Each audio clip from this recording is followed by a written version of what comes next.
बिस्मिल्लाहिर्रहमानिर्रहीम, अस्सलाम वालेकुम। मैं हूं आपका होस्ट चौधरी इरफान ज़हीर। आपको स्पोर्ट्स ऑन की स्पेशल एपिसोड में वेलकम कहता हूं। नाज़रीन, मेरी तरफ से, मेरी सुनो न्यूज़ की तरफ से और स्पोर्ट्स ऑन की जानिब से आपको बहुत बहुत ईद उल अज़हा मुबारक हो। आज का शो बहुत स्पेशल है जी, ईद उल अज़हा का मौका है। इस वजह से, इस मुनासबत से हमारे साथ जो गेस्ट भी बहुत स्पेशल हैं।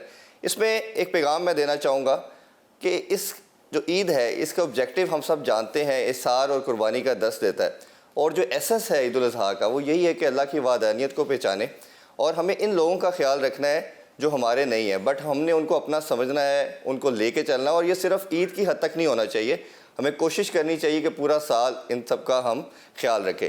गेस्ट की तरफ बढ़ते हैं जी। इनकी जो कमाल हैं वो इतने ज़्यादा हैं। एक ऐसी स्पोर्ट्स से इनका तल्लुक़ था कि पाकिस्तान में ये शायद कोई भी नहीं जानता था ये स्पोर्ट्स एग्जिस्ट भी करती है या नहीं। इन्होंने पाकिस्तान का नाम रोशन किया, बड़े हम्बल बैकग्राउंड से आए, पाकिस्तान के लिए फतूहात बेतहाशा हासिल की और अभी कॉमनवेल्थ गेम के अंदर हमने देखा कि इन्होंने गोल्ड मेडल भी हासिल किया, प्राइड ऑफ परफॉर्मेंस भी ले चुके हैं। मेरे साथ मौजूद है सुपरस्टार अरशद नदीम। अस्सलाम वालेकुम अरशद भाई, बहुत शुक्रिया। आप सबसे पहले तो आपको बहुत बहुत मुबारक कि आपने ईद वाले दिन हमें टाइम दिया। खैर भाई, बहुत शुक्रिया।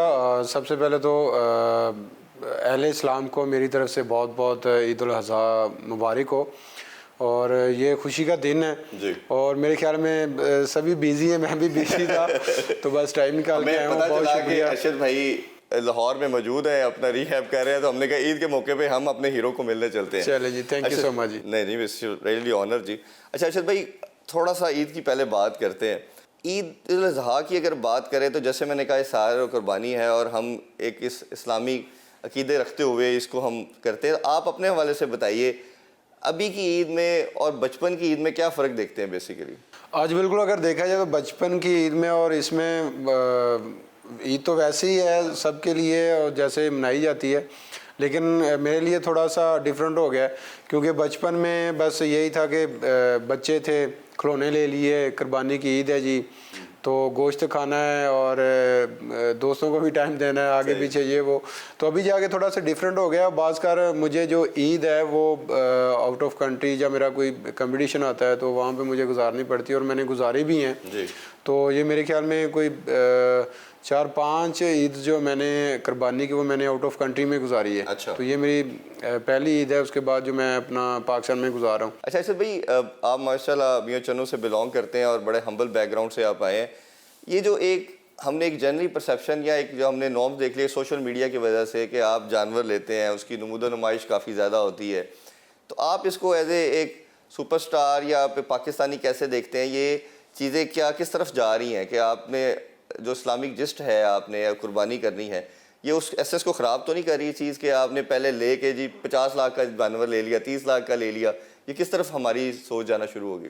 नहीं, ये देखें कि हमें कुर्बानी करनी चाहिए क्योंकि हमारी जो एक ये खुशी का दिन भी है। और अगर देखा जाए तो पूरे पाकिस्तान को चाहिए, जितने भी हमारे आउट ऑफ कंट्री में जितने भी हमारे मुसलमान भाई बैठे हुए हैं उनको भी चाहिए कि कुर्बानी करे।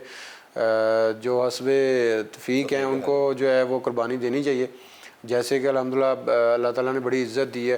तो शुरू में ऐसे होता था कि बाज़कार वालिद साहब मिस्त्री थे तो उनके पास इतना पैसा नहीं था कि वो कुर्बानी दें, तो शुरू में उन्होंने फिर कुर्बानी नहीं दी। जब हम बड़े हुए और अपनी अपनी जॉब पे लगे तो उसके बाद फिर अल्लाह ताला ने पैसा आना शुरू हुआ। तो अल्हम्दुलिल्लाह मेरे ख्याल में उसके बाद कोई ऐसा दिन, ऐसी ईद नहीं है जिसमें हमने कुर्बानी नहीं की। तो अभी तो अल्हम्दुलिल्लाह हम 5 भाई हैं और 4 शादीशुदा हैं, तो सब अलग अलग जो है ना वो अपनी अपनी कुर्बानी माशाल्लाह देते हैं।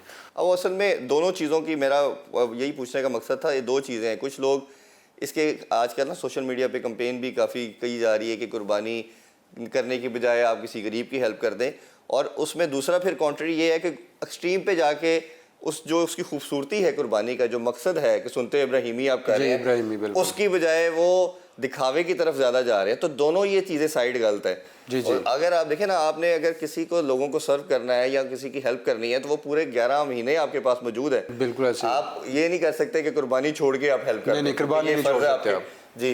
और दूसरी तरह अगर आपने दिखावा करना, आपका हमसाया लेट्स सपोज इस काबिल नहीं है या आपका कोई रिश्तेदार ऐसा है जो नहीं कर सकता ईद और आप कुर्बानी नहीं कर सकता, तो आप उसको दिखा के कि मैंने इतने लाख का जानवर लिया उसको भी किसी ने एम्बैरस ना करे। तो नहीं, इस तरह नहीं होना चाहिए। ये देखें कि जिसको अल्लाह ताला ने तौफीक दी है उनको कुर्बानी करनी चाहिए। और मेरे ख्याल में जैसे आपने कहा है कि 11 माह जो हैं वो इसीलिए होते हैं कि आपने जिसको देना है वो आप उनको दें। और जैसे ईद उल फितर जो है हमारी छोटी ईद है वो गुजरती, उससे पहले हमने फतराना हमने ज़कात देनी होती, तो उसमें आप दें, दिल भर कर दें। ये जो ईद होती है ये कुर्बानी ईद होती है, तो इसमें कुर्बानी हमें लाजमी करनी चाहिए जिनके पास तौफीक है। और मेरे ख्याल में जब आप कुर्बानी करते हैं, तो मैं एक गांव का रहने वाला हूँ, अभी माशाल्लाह सिटी में सेटल हुआ हूँ, तो मैंने तकरीबन कोई 20 साल गांव में गुजारे हैं। तो अक्सर मैं देखता हूँ जिनके पास तौफीक होती है कुर्बानी की, वो कुर्बानी करते हैं, लेकिन उनके हमसाए जो गरीब हैं उनको नहीं देखते। वह कुर्बानी की, जितना गोश्त हुआ वो अपने वो फ्रीज़र में रख दिया। बहुत इंपॉर्टेंट आपने बात की है कि अब ये देखें कि हमारा दीन दर्स क्या दे रहा है, वो उसी चीज़ का दे रहा है कि आपने उन लोगों का ख्याल रखना है जो अपने नहीं है। और हमारा एक बहुत बड़ा हल्का है पाकिस्तान में, अगर हम इसी पाकिस्तान की बात कर लें, जो शायद पूरा साल इसको एंजॉय नहीं कर सकता, जो गोश्त नहीं खाते। तो अगर आप ये 2-3 दिन अपने पास स्टोरेज करने की बजाय इन लोगों का ख्याल रखें, तो वो शायद उनके लिए ईद तो फिर उन्हीं की होगी ना जी। बिल्कुल उन्हीं की, तो आपकी कुर्बानी होगी। और इस्लामिक जहाँ आपकी वैल्यूज़ की बात करते हैं, जो सवाब की बात करते हैं, तो प्लस उनके लिए आप एक खुशी मुहैया कर रहे हैं। थोड़ा सा आगे बढ़ते हैं जी, अब कुछ आपकी स्पोर्टिंग कैरियर के हवाले से भी डिस्कशन करते हैं। अच्छा भाई, मैंने पहले भी एक दफ़ा इंटरव्यू किया था, आपने बताया था, आज फिर हम ये बात करना चाहेंगे, काफ़ी व्यूअर्स ये जानना चाह रहे हैं, क्योंकि आप लाखों करोड़ों पाकिस्तानी और मेरा ख्याल है बाहर भी लोग आपको एज ए रोल मॉडल समझते हैं। किस तरह आपने अपना कैरियर शुरू किया, और ये एक ऐसी स्पोर्ट्स थी जिसको पाकिस्तान में कोई रिकग्निशन नहीं थी। मतलब जब जेवलिन की बात हुई तो कईयों को तो नाम का भी नहीं पता था, ये क्या, इसका नाम क्या होता है। और तो वो कैसे आपने शुरू की और सोच आई कि यार ये मैंने इस स्पोर्ट्स में आगे जाना है। अब बिल्कुल ऐसी है कि मेरे ख्याल में पाकिस्तान में ज़्यादा जो प्रमोट है वो क्रिकेट को किया जाता है। अभी अगर देखा जाए तो हमारी जो कौमी खेल है वो हॉकी है, तो अभी मेरे ख्याल में उसका तो नाम ही ख़त्म होता जा रहा है। तो मैंने ये अपना जो गेम स्टार्ट की, मैं भी बेसिकली क्रिकेटर हूँ, मैंने ऑल पंजाब क्रिकेट खेली है। और आपने शायद लाहौर के अंदर के ट्रायल भी दिए थे, if I am not wrong. नहीं, मैंने ट्रायल नहीं दिए थे, लेकिन मुझे कॉल आई थी कि आप ट्रायल दें। 2019 की बात है, जब तब मैंने साउथ एशियन गेम्स में मैंने अल्हम्दुलिल्लाह गोल्ड जीता था, रिकॉर्ड किया था, और ओलंपिक्स के लिए मैंने डायरेक्ट क्वालिफाई किया था। तो मैंने फिर मना किया था क्योंकि उस वक्त तो अल्लाह ताला ने इज़्ज़त बड़ी दी थी, और वैसे भी जो मेरा ज़हन था वो मेरी एथलेटिक की तरफ था, जेवलिन की तरफ, कि मैंने यही इंशाल्लाह करना है। तो अल्हम्दुलिल्लाह किया है और इंशाल्लाह आगे भी करूँगा। तो मेरा गाज जो हुआ है वो 2012 से हुआ एथलेटिक का। अच्छा। मेरे उस्ताद हैं रशीद अहमद साकी साहब, मियाँ चनू से उनका तल्लक है, उन्होंने मुझे इस तरफ वो लेके आए। उससे पहले बड़े भाई करते थे एथलेटिक की गेम, तो वो कहते थे कि यार आप क्रिकेट में माशाल्लाह इतनी अच्छी गेम है आपकी और आप इतनी मेहनत करते हो। और अक्सर ही मैं जब अपनी टीम की तरफ से जाता था खेलने, तो अल्हम्दुलिल्लाह हम मैच जो है वो आसानी से जीत जाते थे। आपकी जिस तरह माशाल्लाह ज़बरदस्त था, और आपकी फिजीक है, फास्ट बॉलर थे आप? जी, मैं फास्ट बॉलर था। तो फिर भाई ने कहा कि यार अकेले की मेहनत होती है, तो आप ऐसा करें, कोई ऐसी गेम या ऐसा इवेंट चुनें जिसमें आप इतनी मेहनत करते हैं तो आप आगे बढ़ सकते हैं। तो फिर बड़े भाइयों ने इस लाइन पे मुझे लगाया। तो फिर मुझे आगे जो मेरे उस्ताद हैं रशीद अहमद साकी साहब, अल्हम्दुलिल्लाह उन्होंने बड़ा मुझे हेल्प किया। मैंने 2012 से और 15 तक मैंने ऑल पंजाब जब विन किया, उसके बाद फिर साहबजादा जैसे ये यूथ फेस्टिवल हुए हैं उसमें मैंने पार्टिसिपेट किया, मैंने गोल्ड जीते। और अगर देखा जाए तो उसमें मैंने काफ़ी जो है ना इवेंट्स किए थे, जैसे जेवलिन थ्रो है, शॉट पुट है, डिस्कस थ्रो है, हैमर थ्रो है। मैंने long jump, high jump, triple jump भी किया है। 100-200 मैंने रेस भी अल्हम्दुलिल्लाह भागी, और मैं डिवीज़न का बेस्ट एथलीट बना माशाल्लाह। तो फिर 2012 में यूथ फेस्टिवल हुआ, उसमें मैंने पार्टिसिपेट किया अल्हम्दुलिल्लाह। उसमें मैंने 2-3 इवेंट्स किए थे और वो अल्हम्दुलिल्लाह मैं गोल्ड जीता। बिल्कुल ठीक। अच्छा, नहीं, मेरा वो क्वेश्चन ये था कि हमारा क्योंकि स्पोर्ट्स का तो बिल्कुल इस तरफ रुझान नहीं है, तो जेवलिन जब एक मेरा ख्याल है महंगी स्पोर्ट्स है, इसकी क्या कॉस्ट होती है एक जेवलिन की? जेवलिन का अगर देखा जाए तो इसकी तकरीबन अभी जो डॉलर चल रहा है पाकिस्तान में, तो अभी तो कीमत इसकी काफ़ी बढ़ गई है, कोई तकरीबन 6-6.5 लाख के करीब चली गई है। तो इसी तरह फिर मैंने तो आपने जब स्टार्ट किया तो ये फैसिलिटी तो होगी नहीं मियाँ चन्नू में, तो मेरा नहीं ख्याल, तो फिर किस तरह आप प्रैक्टिस करते थे? नहीं, तब मैंने जब 2012 में मैंने जो जेवलिन स्टार्ट किया, एथलेटिक की गेम स्टार्ट की, तो तब भी नहीं थे। और अगर अभी देखा जाए वर्ल्ड लेवल का जो जेवलिन है वो पाकिस्तान में नहीं है। अच्छा, अभी भी नहीं है। तब तो होना ही नहीं था, मुझे पता ही नहीं था कि वर्ल्ड लेवल का जेवलिन कैसे करते थे। को बांस को शायद उस वक्त तो मैं बांस का जेवलिन यूज़ करता था, लेकिन अभी जो है वो वर्ल्ड लेवल के जेवलिन तो नहीं आप कह सकते, लेकिन नॉर्मल जेवलिन जो है ना वो पाकिस्तान में मिल जाते हैं, तो उसी से अभी प्रैक्टिस कर रहा हूँ।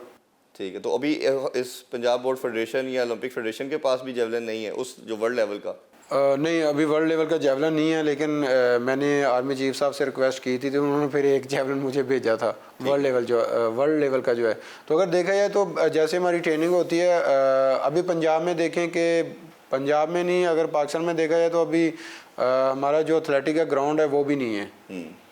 तो अगर एथलेटिक का ग्राउंड नहीं है आपका, जैसे क्रिकेट का एक अलग ग्राउंड है, उसमें तब भी लोग जाते हैं, तब भी प्लेयर जाते हैं जब वो मैच होता है। ग्राउंड से एक पहले ये क्वेश्चन आगे पूछना था, लेकिन अभी आपने जिक्र किया तो इस पर बात कर लेते हैं। अभी नेशनल गेम्स हुई, उसमें आपने माशाल्लाह गोल्ड लिया, लेकिन गोल्ड फंसा दिया, हमें फंसा दिया कि हम बिल्कुल ऐसे ही है। एशियन चैंपियनशिप जो होने जा रही है उसमें आप नहीं पार्टिसिपेट कर रहे, इंजरी होगी जी। एक तो रीज़न बताइए कि ये किस तरह की इंजरी हुई और क्या रीज़न बनी, और उसके बाद हमने स्टेटमेंट भी देखी अकरम साहब की भी, उन्होंने कहा कि ये नहीं खेलना चाहिए था, हमारी जो नेशनल ड्यूटी है वो ज़्यादा इंपॉर्टेंट थी, ये डोमेस्टिक तो वैल्यू उस तरह नहीं रखता। तो पहले तो ये बताइए इंजरी के हवाले से। आज बिल्कुल, जैसे मैंने नेशनल गेम्स में पार्टिसिपेट किया तो वहाँ का जो ट्रैक था वो काफ़ी पुख्ता था, जैसे ट्रैक होना चाहिए वैसा नहीं था। वो मेरे ख्याल में काफ़ी पुराना लगा हुआ था, तो उस पर जो उसकी ग्रेस होती है, जो उस पर जो उन्होंने लगाया होता है वो काफ़ी कम था, उसकी वजह से वो पुख्ता था। तो जैसा मुझे ये सवाल भी हुआ कि आप उधर जाके ना खेलते, तो मैंने कहा अगर ना खेलता तो बात तो आपकी ठीक है, लेकिन जब वो ग्राउंड पुख्ता था तो ये फिर बड़ों को सोचना चाहिए था कि यार हमारा प्रोफेशनल प्लेयर है, तो आगे कंपटीशन भी आ रहे हैं इंटरनेशनल, तो नहीं खेलना चाहिए, लेकिन फिर भी मुझे खेलना पड़ा। ये उसकी क्या वजह थी? आपके डिपार्टमेंट का प्रेशर जी, था? मेरा डिपार्टमेंट है, मुझे वो सैलरी देता है, मुझे अच्छी जॉब दी है, उन्हें अच्छा ग्रेड दिया है उन्होंने मुझे, तो इसलिए मुझे फिर वो खेलना पड़ा। अगर देखा जाए तो मुझे खेलना तो नहीं चाहिए था। ड्यूटी अरशद भाई ज़्यादा ज़रूरी नहीं थी इससे, डिपार्टमेंट की ड्यूटी से? नहीं, नेशनल तो ज़रूरी है क्योंकि देखेंगे अगर इंटरनेशनल कंपटीशन हो रहा है उसमें मैं पार्टिसिपेट करता हूँ, तो अल्हम्दुलिल्लाह मेरी होप थी कि मैं इंशाल्लाह जो है ना वो गोल्ड की फाइट करूँगा और रिकॉर्ड के भी चांस थे, लेकिन वो कहते हैं कि इंजरी भी गेम का हिस्सा है। तो अरशद भाई आपको क्या लगता है ये सरफेस का मसला था, और आपको आपके ख्याल में ये रिस्पॉन्सिबिलिटी आपकी थी, फेडरेशन की थी, किसकी थी कि इस पे ऐसे सरफेस पे जो इंटरनेशनल स्टैंडर्ड का नहीं है उस पर ना खिलाते? अच्छा, बिल्कुल, जो ट्रैक लगा था काफ़ी पुख्ता था और उस तरह का नहीं था जैसे एथलेटिक की जो है इवेंट्स उधर करवाई जाते हैं। मेरे ख्याल में इसमें अगर आप एथलेटिक फेडरेशन को आप साथ लेते तो शायद वो इसको यही कहती कि आप इस पे जो है ना एथलेटिक की गेम ना करवाएं। मेरे ख्याल में मेरे अलावा 2-3 और भी प्लेयर जो है ना वो इंजर्ड हुए हैं, तो देखा जाता तो एथलेटिक फेडरेशन को साथ लेते। नहीं, इसमें अगर हम टेनिस की बात करें तो टेनिस का पता चला कि उस इंटरनेशनल स्टैंडर्ड के नहीं थे, तो उनके मैचेस इस्लामाबाद में शिफ्ट किए। हाँ जी, तो आप लोगों के भी शिफ्ट किए जा सकते थे? हमारे भी शिफ्ट किए जा सकते थे, लेकिन इसमें जो है ना वो एथलेटिक फेडरेशन को इन्होंने नहीं मिलाया साथ। अगर वो उनको आप साथ रखते तो मेरा नहीं ख्याल था कि जैसे मुझे भी इंजरी हुई है, मेरे ख्याल में 2-3 और भी प्लेयर्स हैं उनको भी इंजरी हुई है, तो अगर एथलेटिक फेडरेशन साथ होती तो उन्होंने शिफ्ट कर देना था, लाहौर में कर देते या जहाँ पे ट्रैक अच्छा था वहाँ पे एथलेटिक करवा सकते थे वो। ये तो मेरा ख्याल है कि एक ऐसा सीरियस कंसर्न था जिस पे सबकी तवज्जो होनी चाहिए। जी बिल्कुल। तो अभी आपको फिजियो क्या बता रहे हैं, डॉक्टर क्या बता रहे हैं, कितना टाइम तक ये आपकी रिकवरी हो जाएगी? जैसे एशियन चैम्पियनशिप में तो आपकी पार्टिसिपेशन जो अकरम साहब ने भी कहा कि नहीं हो सकती, और अभी आगे क्या क्या एक्टिविटीज़ ऐसी होने को जा रही हैं जब तक आप समझते हैं कि आप उसमें इंशाल्लाह पार्टिसिपेट करेंगे? आज बिल्कुल, अभी जो है हमने जो एथलेटिक फेडरेशन ने जो सलमान इकबाल भट्ट साहब हैं, इन्होंने मेरी MRI करवाई है, तो ये जो रिपोर्ट अभी हम भेजते हैं यूके में, वैसे तो डॉक्टर असद बादशाह साहब है वो ट्रीटमेंट कर रहे हैं, रिहैब करवा रहे हैं मुझे, लेकिन जो रिपोर्ट हमें आई है वो इंग्लैंड में भेजेंगे, डॉक्टर अलवी बाजवा साहब हैं, तो वो इंशाल्लाह चेक करके बताएंगे। ज़्यादा मसला तो नहीं, अल्लाह का शुक्र है कि बच्चे तो ही है, लेकिन इंजरी तो इंजरी है। हाँ। और एशियन एथलेटिक चैम्पियनशिप में मिस कर रहा हूँ, उसके बाद जो है वो अगस्त में वर्ल्ड एथलेटिक चैम्पियनशिप आ रही है, आगे सितंबर में एशियन गेम्स है, तो बड़ा जो मेरा टारगेट है वो ओलंपिक्स का, ये पेरिस में जो 2024 में हो रही है, तो बेहतर है कि इंशाल्लाह इसकी रिहैब चल रही है, और ट्रेनिंग वैसे मैं तकरीबन साथ करता जा रहा हूँ। उम्मीद है कि बस आप दुआ करें, अल्लाह ताला मुझे। नहीं, इंशाल्लाह मेरा ख्याल है पूरी कौम की दुआएं आपके साथ हैं, आप हमारे हीरो हैं, और अल्लाह ताला आपको जल्द सेहतयाब भी करे। अच्छा, थोड़ा सा हम आपके कैरियर की तरफ भी उस पर भी एक नज़र दौड़ाते हैं। जूनियर एशियन चैम्पियनशिप से आपका आगाज़ होता है, उसमें आप ब्रॉन्ज़ लेते हैं, और उसमें थोड़ा सा आपको हाईलाइट किया जाता है कि एक अरशद नदीम जेवलिन की तरफ आया है। बताइए वो कैसा स्टार्ट था और किस तरह फिर आपको लगा कि मैं इंटरनेशनल प्लेयर भी बन सकता हूँ? आज बिल्कुल, जैसे कि मैंने आल पंजाब खेली और मैंने आल पंजाब जीता, फिर मैं 2015 में वापडा में आया, लेस्को में भर्ती हुआ, तो मुझे उम्मीद हुई कि अभी अल्लाह ताला ने मुझे जॉब भी दे दी है। तो फिर मेरा सारा ध्यान जो है वो गेम की तरफ आ गया कि मैंने इंशाल्लाह जो है ना वो पाकिस्तान का पूरी दुनिया में नाम रोशन करना है। तो इसी तरह आगाज़ हुआ। फ़याज़ हुसैन बुखारी साहब मुझे मिले, जो मेरे कोच हैं वापडा के। उन्होंने बड़ी मेहनत करवाई और मैंने समझ लें कि 6 माह के अंदर अंदर जो है ना वो मैंने पाकिस्तान का रिकॉर्ड ब्रेक कर दिया था। अच्छा, माशाल्लाह। मैंने जब 2015 में मैंने ट्रायल्स जब दिए वापडा में आके, मैंने 56 मीटर के ट्रायल्स दिए थे। तो उस वक्त आप समझ लें कि मुझे वापडा भी नहीं रख रही थी, कोई भी डिपार्टमेंटल जो है ना वो मुझे नहीं रख रहा था। और उसके बाद तकरीबन 20-25 दिन बाद मैंने फिर फ़याज़ हुसैन बुखारी साहब को बोला कि मुझे सर टाइम दें, क्योंकि इन्होंने टीम सेलेक्ट करनी थी, इंटर यूनिट हो रही थी, तो उसके दोबारा फिर ट्रायल्स होने थे। वो मेरे ख्याल में 20 दिन बाद हुए हैं। तो 20 दिन बाद मैंने जो है ना वो ट्रायल्स दिए, मैंने 65 मीटर थ्रो अल्हम्दुलिल्लाह की। बिल्कुल सही। तो उसके बाद फिर पूरे डिपार्टमेंटल ही मेरे पीछे लग गए और वापडा पीछे लगी नहीं जी, हमने आपको रखना है। सही। तो इसी तरह मेरा आगाज़ हुआ अल्हम्दुलिल्लाह 56 मीटर से। तो अभी देख लें कि मैंने जो है वो 90 मीटर जो है ना वो इसकी तरफ हम सेपरेट बात करेंगे। अच्छा भाई, अभी एक छोटा सा ब्रेक लेते हैं जी। ब्रेक से वापस आके ईद के स्पेशल एपिसोड में कुछ मजीद क्वेश्चन करते हैं। Don't go anywhere, stay with us. Welcome back in sports on, और ईद का स्पेशल शो है और हमारे साथ गेस्ट भी बहुत स्पेशल हैं। अरशद नदीम साहब, इससे कुछ मजीद क्वेश्चन करते हैं। एशियन चैम्पियनशिप में भी आपने पार्टिसिपेट किया, उसमें भी आपने लिया गोल्ड, लिया आपने जी गोल्ड लिया, उसमें भी आपने एक अपना रिकॉर्ड बनाया, उसका भी हवाले से शेयर करें प्लीज़। आज ही जैसे कि साउथ एशियन गेम्स हुई, फर्स्ट मेरा इंटरनेशनल कंपटीशन था इंडिया में, गुवाहाटी में हुआ था। तो मैंने साउथ एशियन गेम में ब्रॉन्ज मेडल मैंने जीता और पाकिस्तान का रिकॉर्ड ब्रेक किया। और उसके बाद जूनियर एशियन चैम्पियनशिप थी, वियतनाम में हुई, तो वहाँ पे मैंने फिर जूनियर में ब्रॉन्ज मेडल जीता। और उसके बाद जो है वो साउथ एशियन गेम्स हुई थी, नहीं उससे पहले जो एशियन गेम्स हुई थी इंडोनेशिया में, तो वहाँ पे भी अल्हम्दुलिल्लाह मैंने ब्रॉन्ज मेडल हासिल किया। और मेरे ख्याल में ये कोई 29 साल बाद शायद एशिया में मेडल हमारा आया था। और उसके बाद जो है वो साउथ एशियन गेम्स हुई काठमांडू में, तो वहाँ पे अल्हम्दुलिल्लाह मैंने उस गेम का रिकॉर्ड भी किया और मैंने गोल्ड भी जीता। और सबसे जो मेरी बड़ी परफॉर्मेंस थी वो ओलंपिक्स का मैंने डायरेक्ट क्वालिफाई किया था। ये पाकिस्तान की हिस्ट्री में पहली दफ़ा। जी बिल्कुल, वो जब ओलंपिक्स में पार्टिसिपेट किया आपने और पूरे आपने पाकिस्तान का नाम मेरा ख्याल है सर बुलंद किया, और इस तरह खूबसूरत परफॉर्मेंस आपने दी। थोड़ा सा हम उस हवाले से भी आपकी जर्नी के हवाले से जानना चाहेंगे। बड़ी उम्मीदें थी और तला तालिब ने वेट लिफ्टिंग में वो फाइनल तक पहुँचे, अनफॉर्चुनेटली वो भी नहीं जीत पाए। आपका फाइनल से पहले जो डिस्कशन होती है, जो हमारी राइवरी इंडिया के साथ है, आपकी और नीरज चोपड़ा की होती है, जी। और दोनों की बातें हो रही होती है, फिर एक कंट्रोवर्सी भी बनती है। एक तो दो कंट्रोवर्सी बनी फाइनल को लेके। एक तो कहा गया जी कि अरशद नदीम सारी रात सोशल मीडिया यूज़ करता रहा, उसकी वजह से नहीं है, उस वाले से क्या क्या क्या आज बिल्कुल बहुत सारी बातें सुनने को मिली थी तब मुझे, जब मैंने क्वालिफाई किया फाइनल के लिए। अगर इसमें देखा जाए तो जब मैंने क्वालिफाई किया उस वक्त किसी ने कोई बात नहीं की कि वो इसलिए नहीं की कि वो काम हो गया था कि फाइनल में पहुंच गए हैं। ऐसे ही वो कहते हैं ना कि जब कोई काम हो जाए ना तो उसके पीछे कुछ भी चल रहा हो ना तो किसी ने नहीं बोलना। जब इंसान का कोई काम नहीं होता तो फिर उसके बातें बहुत सारी बातें नजर आ जाता है जी, ये इसने ये किया है, वो किया है। तो ऐसी कोई बात नहीं थी, बस वो आप समझ लें कि किस्मत ने साथ नहीं दिया, हमारे किस्मत में मेडल नहीं था। तो मैंने अल्हम्दुलिल्लाह बड़ी एफर्ट की और मुझे होप था कि मैं इंशाल्लाह जो है फाइनल के अंदर जो मेडल की फाइट करूँगा। तो अच्छा, उसमें भी फिर एक कंट्रोवर्सी आई जब जेवलिन थ्रो की बारी आई। पूरी कौम देख रही थी, बल्कि पूरी दुनिया देख रही थी।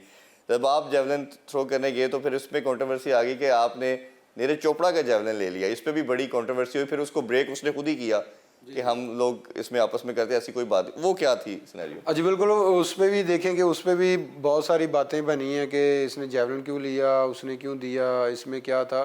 दरअसल इसमें ऐसा कुछ भी नहीं था। जो जेवलिन होता है ना वो अगर आपके पास वर्ल्ड लेवल का जेवलिन है, आप उसके साथ ट्रेनिंग कर रहे हैं तो आप उधर वो जमा करवा सकते हैं। ठीक है। तो उसका वो जेवलिन था, उसने वो जमा करवाया क्योंकि वर्ल्ड लेवल का था, तो इसलिए उसने जमा करवाया कि मैं भी ये जो जेवलिन फेंक लूँगा। तो वो कुदरती सारे जितने भी प्लेयर्स हैं वो तो सब लेके आते हैं। अच्छा भाई, क्या जेवलिन जो पड़े होते हैं जब आप लोग पार्टिसिपेशन करते हैं, तो कोई किसी का जेवलिन यूज़ कर सकता है, ये क्या जी, मैं उसी allowed है? तरफ ही आ रहा हूँ, उसी तरफ ही आ रहा हूँ कि जितने भी आप वर्ल्ड के जितने भी प्लेयर्स हैं ना, उनके पास अगर वर्ल्ड लेवल के जेवलिन है, वो ट्रेनिंग करते हैं तो वो जमा करवा सकते हैं। ठीक है। तो जितने भी जेवलिन पड़े होते हैं ना, वो वर्ल्ड ने जो है ना वो उधर रखे होते हैं, और अगर आपके पास वर्ल्ड लेवल के जेवलिन तो आप भी उधर रखवा सकते हैं। ठीक। तो इसी तरह वो तकरीबन 40-50 जो है ना वो जेवलिन पड़े होते हैं। ठीक है। तो वो कोई भी प्लेयर जो है ना वो यूज़ कर सकता है। ये नहीं कि मैं लेके आऊँ तो वो मैंने यूज़ करना है। अगर वो मैंने जेवलिन मैं लेके आऊँ तो मैंने जमा करवाया तो वो आप भी कर सकते हैं। वो कोई भी एनीवे कोई भी प्लेयर वो यूज़ कर सकता है। तो इसी तरह मैंने भी वो पकड़ लिया। अगर मुझे तो ये तो नहीं पता था कि ये जेवलिन नीरज चोपड़ा भाई का है या ये फलाने प्लेयर्स का है, फलाने का है। तो एक ही तरह के जेवलिन होते हैं, तो इसलिए मैंने जो मेरे हाथ में आ गया मैंने वो पकड़ लिया। तो फिर क्योंकि मेरी बारी भी मेरे ख्याल में कोई 3-4 प्लेयर्स के बाद थी जी। तो मैं वो पकड़ के, मैं ही नहीं जितने भी प्लेयर्स हैं सारे पकड़ के उसके साथ हल्की फुल्की जो है प्रैक्टिस जारी रखते हैं। तो मैंने वो पकड़ के मैंने कहा भी मैं प्रैक्टिस जो कर लूँ थोड़ी बहुत ही। तो फिर उसकी बारी आ गई, उसने फिर आके मेरे से ले लिया। वो ढूंढ रहे थे कि मेरा जेवलिन किधर है, क्योंकि उसको तो पता है कि ये मेरा जेवलिन है। हाँ तो बिल्कुल। इसलिए उसने वो पकड़ लिया। इसमें कोई ऐसा कोई इशू नहीं है। नहीं, मेरा ख्याल है जिस तरह की आप दोनों की बॉन्डिंग है, जिस तरह वो हमेशा आपको अप्रिशिएट करते हैं और आप भी उस तरह उनको प्रेज करते हैं, तो मेरा ख्याल है ये जी बिल्कुल। प्लेयर्स जो हैं वो शायद इस कंट्रोवर्सी में नहीं आते, मीडिया बना देता है। अच्छा, फिर जब आप नहीं जीत पाए, फिर आगे कॉमनवेल्थ गेम आती है और उसमें जिस तरह माशाल्लाह जिस तरह ओलंपिक्स में हमने देखा 88 मीटर का मार्क था, आपने 90.18 का आपने रिकॉर्ड बना डाला।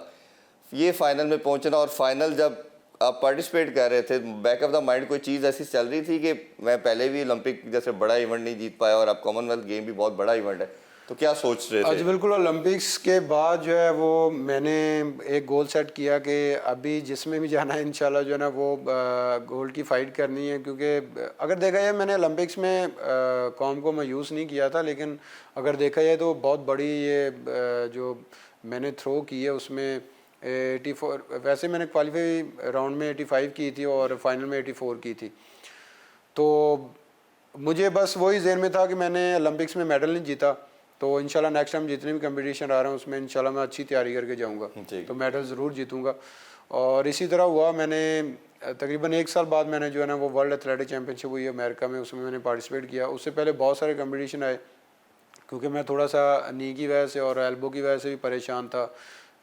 मुझे इंजरी थी इसकी, तो मैंने बड़े ख्याल से, सलमान भट्ट साहब हैं उन्होंने बड़े ध्यान से जो है ट्रेनिंग करवाई, हमने रात दिन करके ट्रेनिंग अल्हम्दुलिल्लाह की। जी। तो मैंने जब 1 साल बाद पार्टिसिपेट किया तो वर्ल्ड एथलेटिक चैम्पियनशिप में अमेरिका में, तो वहाँ से मुझे होप हुई और मैं वर्ल्ड में भी 5th हुआ था। जैसे मैं ओलंपिक्स में 5th हुआ, इसी तरह मैं वर्ल्ड एथलेटिक चैम्पियनशिप में भी 5th हुआ। तो वहाँ से मुझे होप हुई, क्योंकि पहला कंपटीशन था तो उसमें मैं फंस गया था वर्ल्ड एथलेटिक चैम्पियनशिप में। अच्छा। मैंने बड़ी मुश्किल से जो है ना वो फाइनल के लिए क्वालिफाई किया है। ठीक। तो वहाँ से मुझे होप हुई कि कॉमनवेल्थ गेम्स में इंशाल्लाह मैं गोल्ड की फाइट करूँगा। और फिर वो फाइनल का बताइए ज़रा। आज बिल्कुल वैसे हुआ जो मैंने सोचा हुआ था, गोल सेट किया हुआ था। तो अल्हम्दुलिल्लाह मैं 4 थ्रो तक तो मैं गोल्ड अल्हम्दुलिल्लाह जा रहा था, गोल्ड हो रहा था। और 5th जो थ्रो है वो एंडरसन पीटर जो कनाडा का प्लेयर्स है उन्होंने की, तो वो अपनी तरफ से उन्होंने कहा कि मैं गोल्ड हो गया हूँ। और होता ऐसे ही है कि जैसे उसने 88.64 जो उन्होंने थ्रो की है, अगर उसकी जगह पे मैं भी होता, मिसाल तौर पे जैसे मैं विन कर रहा था तो पीछे से वो आ गया है, अगर मैं भी वो थ्रो करता तो मैं भी यही समझता कि मैं गोल्ड हो चुका हूँ। क्योंकि इस लेवल की अगर देखा जाए ओलंपिक्स में 87 पे गोल्ड हुआ है, तो इधर 88.64 उसने थ्रो की तो उसने मान लिया कि मैं गोल्ड हो चुका हूँ। क्योंकि अरशद इंजरी का शिकार है, नी का और एल्बो का। तो अभी देखिए कि थ्रो और पीछे 1-2 थ्रो रह गई थी तो बड़ा मुश्किल हो जाता है। तो उस पर कोई भी प्लेयर होता तो उसने यही करना था जो एंडरसन पीटर ने किया है। तो बस वो कहते हैं कि वहाँ पे मेरा किस्मत में मेडल लिखा हुआ था। और मैंने भी वैसे हिम्मत नहीं आ रही, मैंने कहा नहीं, मैंने पिछली बार जो है ना वो वैसे फाइट तो बड़ी अच्छी की थी लेकिन किस्मत में नहीं था। अल्लाह ताला ने, आपने एफर्ट की तो अल्लाह ताला ने वो मुझे जो है वो नहीं, आपने और नूर दस्तगीर की भी बात की जाए, आप दोनों ने पूरी कौम का सर बुलंद किया और फ़ख्र से बुलंद किया। और ख़ास तौर पे जो गोल्ड लेना, मेरा ख्याल है किसी भी इतने बड़े प्लेटफॉर्म पे ये बहुत बड़े एजाज़ की बात है। गोल्ड किया है और अल्हम्दुलिल्लाह मैंने इस गेम्स का न्यू रिकॉर्ड भी ब्रेक किया। जी जी जी बिल्कुल, आपने उसका हाईएस्ट रिकॉर्ड भी ब्रेक किया। अच्छा, थोड़े से मसाइल के हवाले से भी बात करते हैं। जिस तरह नीरज चोपड़ा की बात कर रहे थे, कोविड आया तो कोविड में उन्होंने उसको जर्मनी भेज दिया कि उसकी प्रॉपर एक प्रिपरेशन करते रहे, ओलंपिक्स का टारगेट कर रहे थे और उसने डिलीवर भी किया। अब उसका मैं पढ़ रहा था कि उसका जो बजट था वो 10 करोड़ था, ठीक है, और हमारी पूरी जो स्पोर्ट्स फेडरेशन थी, जो ओलंपिक फेडरेशन थी, और जितना भी आपकी लॉट गई सारी, उन सब का मिला के 2 करोड़ था। तो ये फ़ंड्स की जो कमी है, ये क्या समझते हैं, जो फ़ंड्स की कमी कितना हैम्पर करती है एक प्लेयर की परफॉर्मेंस को लेके, और ये कितना ज़रूरी है इस लेवल के ऊपर प्लेयर को वो तमाम सहूलियात दी जाएँ जो इंटरनेशनल लेवल पर रिक्वायरमेंट होती है? आज बिल्कुल पहली बात तो ये है कि जैसे नीरज चोपड़ा भाई की ट्रेनिंग 2016 में मैंने पहला कंपटीशन उसके साथ खेला था, वो तब से आउट ऑफ कंट्री में ट्रेनिंग वो कर रहा है, वो अभी भी कर रहा है, उधर ही आउट ऑफ कंट्री में कर रहा है। तो मैं मेडल लेके भी, रिकॉर्ड करके भी, तो मैं पाकिस्तान में ही हूँ। तो अगर देखा जाए इसमें तो जैसे आपने बताया कि ओलंपिक्स में उस पर 10 करोड़ उन्होंने लगाया है, तो हमारे पूरे कॉन्टीजेंट का ओलंपिक्स में जो गया है उस पर 2 करोड़ लगा है। तो मेरे ख्याल में 2 करोड़ तो एक प्लेयर पे लगना चाहिए जी। अगर आप एक प्लेयर पे इतना आप लगाते हैं तो मुझे उम्मीद है कि ओलंपिक्स में हमारे जो है ना वो मेडल्स आ सकते हैं। तो ये गवर्नमेंट को चाहिए कि उनको अफोर्ड करना चाहिए। जैसे कि हर बंदा ही जो है वो क्रिकेट के पीछे लगा हुआ है, ठीक है, वो भी हमारे हीरोज़ हैं।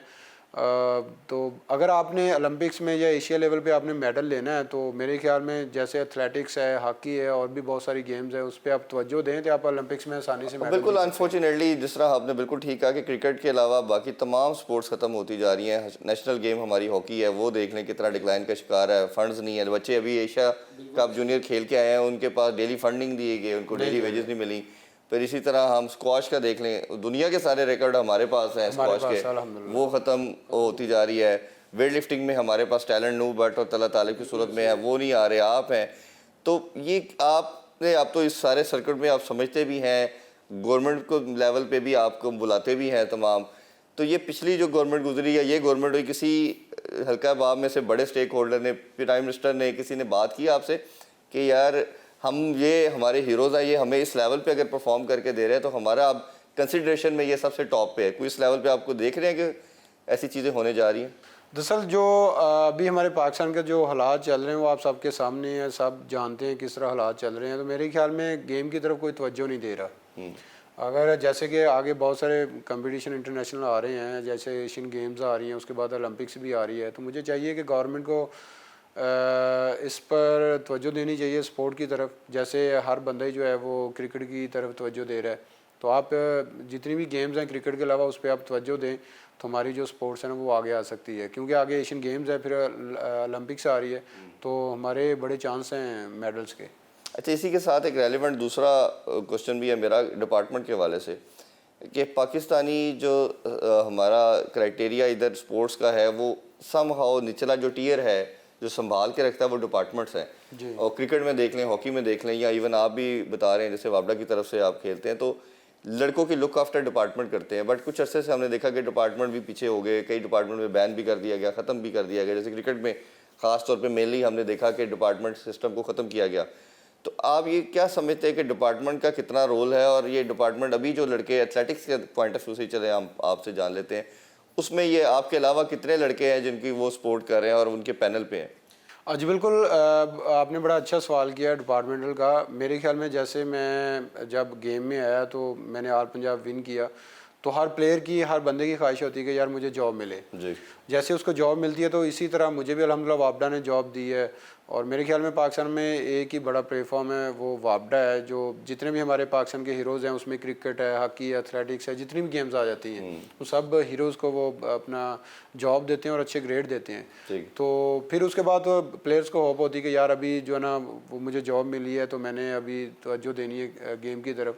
तो अल्हम्दुलिल्लाह मैंने भी इसी तरह किया। जैसे मुझे जॉब मिली तो मुझे और भी शौक़ हुआ कि मैंने यार मेहनत करनी है और आगे बढ़ना है। तो मेरे ख्याल में डिपार्टमेंट जो है वो सपोर्ट कर रहे हैं जितना वो कर सकते हैं और जॉब दे रहे हैं। तो उसके बाद ही जो प्लेयर का ज़हन बनता है कि अभी मैंने गेम करनी है, तो इसी तरह वो गेम करता है, मेहनत करता है, आगे बढ़ता है। और इसी तरह जैसे एथलेटिक फेडरेशन है, उनको भी गवर्नमेंट को चाहिए कि उनको फ़ंड दे ताकि वो इंटरनेशनल सतह पे प्लेयर्स को बाहर भेजें, बाहर ट्रेनिंग के लिए भेजें, तो ये बेस्ट हो जाएगा। अच्छा भाई, अभी एक छोटा सा ब्रेक लेते हैं, ब्रेक से वापस आके कुछ अभी आपसे बड़े और क्वेश्चन पूछने हैं जी। कहीं मत जाइएगा, बड़ी इंटरेस्टिंग गुफ्तगू कर रहे हैं, stay with us. Once again welcome back in sports on. Arshad Nadeem से ज़रा कुछ मजीद क्वेश्चन करते हैं। कुछ हम इस इन जनरल भी आपसे जानना चाहेंगे। जैसे आपने बताया कि जो जेन्युइन उसकी प्राइस आपने बताई वो तो बहुत ज़्यादा है, और जो पाकिस्तान में इसका अभी क्या फ्यूचर है, और कितने अप्रोक्सीमेटली लोग आपको लगता है कि जेवलिन की तरफ आ रहे हैं, खेल रहे हैं, और जो हमारी नेशनल सतह के ऊपर किस लेवल पे जेवलिन उनको प्रोवाइड किए जा रहे हैं, और आपको फ्यूचर क्या देख रहे हैं स्पोर्ट का पाकिस्तान में? जी बिल्कुल, जैसे कि पीछे अपना ये अभी नेशनल गेम्स भी हुई है और नेशनल चैम्पियनशिप भी करवाई गई, पंजाब गेम्स भी हुई थी, तो उसमें मैं भी एज ए देखने गया था कि एथलेटिक्स में कितने को प्लेयर आए हैं, और जेवलिन में ख़ासकर देखने गया था कि जेवलिन में कितने प्लेयर्स आए हैं। तो मैंने जेवलिन का कंपटीशन भी देखा तो बड़ी खुशी हुई, और उसमें बहुत सारे लड़के और लड़कियों ने पार्टिसिपेट किया। और मैंने कोच से पूछा, मैंने कहा सर आप बताएं कि अभी जो जेवलिन में इतने पार्टिसिपेट लोगों ने किया, कभी आपकी ज़िंदगी में इतने किसी ने पार्टिसिपेट किया जेवलिन में आके? तो कोच साहब ने मुझे बताया, उन्होंने कहा कि यार हम यही 15-20 देखते थे अच्छा। जेवलिन में पार्टिसिपेट करते थे, तो अभी तो माशाल्लाह 35 से 40 जो है ना वो जेवलिन थ्रोवर पार्टिसिपेट कर रहे हैं। तो अगर देखा जाए तो ये क्रेडिट आपको जाता है, आपने एक बताया है कि क्रिकेट के अलावा भी कोई गेम्स है। तो अभी जो है वो इस तरफ आ रहे हैं बहुत सारे लड़के लड़कियां, जेवलिन की तरफ नहीं पूरी एथलेटिक की तरफ आ रहे हैं। तो जैसे कि मैंने भी अल्हम्दुलिल्लाह 2012 से जब गेम स्टार्ट की तो मेरे पास तो इतने सोर्सेज नहीं थे कि मैं अफोर्ड कर सकता, तो अभी मैं जितना कर सकता हूँ मैं कर रहा हूँ। लेकिन गवर्नमेंट को चाहिए कि हमारे जो प्लेयर्स हैं, जैसे मुझे पीछे कुछ नहीं मिला, अगर उनको आप करें तो वो आगे बढ़ सकते हैं, तो मेरे साथ साथ वो भी ट्रेनिंग करें। तो एशिया लेवल तक के हमारे जो है ना वो जेवलिन थ्रोवर अल्हम्दुलिल्लाह हैं। जेवलिन थ्रोवर ही नहीं, हमारे एथलेटिक्स में बहुत सारे जो है ना वो प्लेयर्स हैं एशिया लेवल के। तो इसमें कोई स्पॉन्सर्स वगैरह, जिस तरह क्रिकेट में हम देख रहे हैं काफ़ी ज़्यादा उनका रुझान है, तो पाकिस्तान स्पोर्ट्स बोर्ड या ओलंपिक फेडरेशन कोई ऐसे इसमें रोड मैप प्रोवाइड कर रहा है कि इसमें किसी तरह स्पॉन्सर लाए जाए? क्योंकि मेरा मानना ये, जब तक स्पॉन्सर्स नहीं आएंगे पैसा नहीं आ सकता, पैसा नहीं आएगा तो आप लोगों की डेवलपमेंट के ऊपर खर्च नहीं हो सकता। उस पर क्या जी बिल्कुल, जैसे एथलेटिक फेडरेशन में जनरल कमसाई साहब हैं, मेरे ख्याल में 2015 से अभी तक जो है वो अल्हम्दुलिल्लाह मेरे लिए कर रहे हैं और आगे भी करेंगे, मैं उनका शुक्रिया अदा करूँगा। और इसी तरह प्राइवेट जितने भी इदारे हैं उनको भी करना चाहिए कि जितने हमारे पाकिस्तान के प्लेयर्स हैं उनको स्पॉन्सर करें। अगर देखा जाए तो प्राइवेट भी हैं और साथ सरकारी भी हैं, अगर ये दोनों मिलकर अगर हमें स्पॉन्सर करें तो हमारी जो है स्पोर्ट्स वो माशाल्लाह काफ़ी आगे जा सकती है। और बिल्कुल हमने उसमें आर्मी का रोल भी देखा, उसमें काफ़ी ज़्यादा वो चीज़ें की जा रही है। अच्छा, बेसिक क्या आपको 2-3 चीज़ें आपको लगता है कि एथलेटिज्म के लिए रिक्वायर्ड हैं, कुछ सिस्टम में क्या चीज़ें गवर्नमेंट लेवल के ऊपर कर देनी चाहिए? अगर वो हो जाए तो पाकिस्तान इंटरनेशनल लेवल को जो है वो कम्पीट कर सकता है। अच्छा बिल्कुल, सबसे पहले तो मैं यही कहूँगा, मैंने पहले भी बात की है कि हमारे पाकिस्तान में एथलेटिक का ग्राउंड नहीं है। ठीक है, तो मैं गवर्नमेंट से अपील करूँगा, दरख्वास्त करूँगा कि हमारे पाकिस्तान में जो है ना एक अलग जो एथलेटिक का ग्राउंड बनाया जाए ताकि हम आसानी से वहाँ जाकर ट्रेनिंग कर सकें।